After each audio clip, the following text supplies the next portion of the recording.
पर आप इनको अराजकता की निर्विवाद क्वीन कह सकते हैं। अपना निकनेम रखा इन्होंने द रेबल के। हमारे देश में जिसमें महिलाओं को देवी का दर्जा मिला है, जहां बातें होती हैं कि महिला पुरुष कंधे से कंधा मिलाकर चले, वहां ये मोहतरमा किसी और क्षेत्र में आगे बढ़ रही है।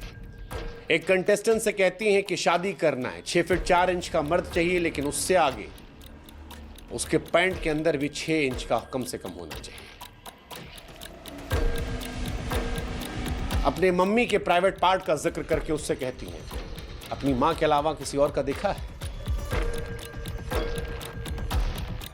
और हैरानी की बात यह है कि इनके भी चाहने वाले हैं जो इन सब बातों को जस्टिफाई करने की कोशिश करते हैं, इन बातों को नॉर्मलाइज करने की कोशिश करते हैं।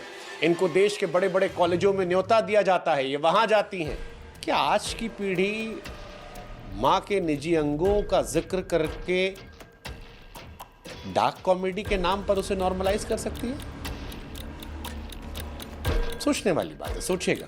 देश की तमाम महिलाएं, देश के तमाम माता पिता, भाई बहन, सोचिएगा। इन्होंने कंटेस्टेंट से पूछा कि जहां से पैदा हुआ अपनी मां के अलावा किसी और महिला का वो देखा है?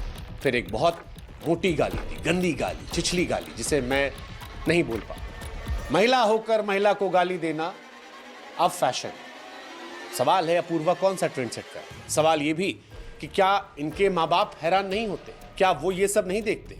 बदतमीजी और फूहड़ता की ये इंतहा को देखकर क्या इनके माँ बाप असहज नहीं होते? क्या ये लोग जो इंस्टाग्राम को अब एक गंदगी का अड्डा बना चुके हैं, और ये सिर्फ अपूर्वा तक नहीं, और बहुत सारी लड़कियां हैं जो दिन रात कपड़े खोलकर व्यूज कमा रही हैं, इनके माँ बाप भाई बहन नहीं है, वो असहज नहीं होते? क्या अपूर्वा अपने माँ बाप भाई के सामने भी इन शब्दों का इस्तेमाल कर सकती हैं? और वो कैसे माँ बाप हैं जो अपनी बेटी के इस तरह के व्यवहार पर शर्मिंदा नहीं है? या फिर ये मान लें कि वो जो गाना था, ना बीवी ना बच्चा ना बाप बड़ा ना भैया सबसे बड़ा, माँ बाप भी असहजता को विटामिन एम से शांत कर लेते हैं कि पैसा आ रहा है। सोचिएगा और इसको नॉर्मलाइज होने मत दीजिएगा। ये नॉर्मल नहीं है, ये नॉर्मल नहीं है। ये हमको आपको सोचना समझना है। मुझे नहीं मालूम कि इनकी अश्लीलता पर कौन कौन कहां ठहाके मार रहा है, मगर इतना जरूर है कि अश्लीलता देश के एक बड़े वर्ग को रास नहीं आई। महाराष्ट्र सरकार के कई मंत्रियों और नेताओं ने इस पर सवाल खड़े किए। खुद महाराष्ट्र के मुख्यमंत्री देवेंद्र फडणवीस ने कहा कि व्यक्ति के भी नियम है, अगर कोई उसे पार करेगा तो कार्रवाई होगी। इन पर मामला भी दर्ज किया गया है।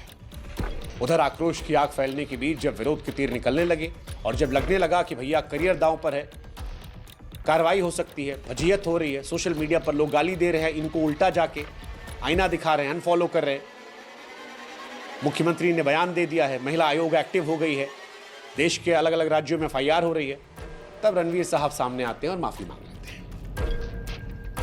लेकिन फिर वही बात, माफी कब मांगी? मुख्यमंत्री के बयान के बाद, महिला आयोग की शिकायत के बाद, सोशल मीडिया पर लानत मलानत के बाद।